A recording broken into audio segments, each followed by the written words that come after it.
બહાર જ્યારે આવો સરસ મજાનો વરસાદ ચાલુ હોય ને ત્યારે દરેક ગુજરાતીઓના રસોડામાંથી અલગ અલગ ભજીયાની સુગંધ આવતી હોય છે.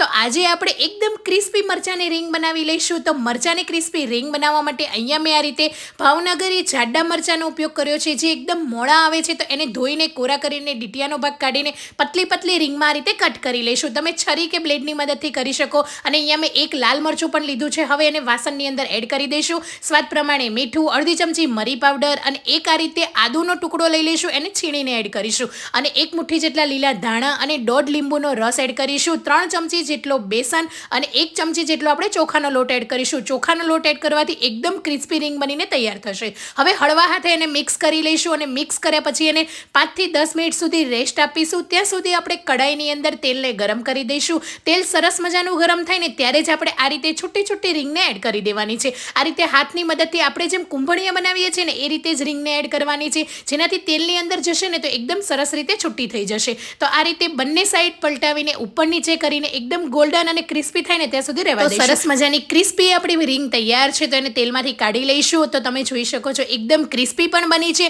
અને ખાવાની તો ખૂબ જ મજા આવશે. તો તમે પણ જરૂરથી આ વરસાદી સિઝનની અંદર બનાવીને એન્જોય કરો. Thank you.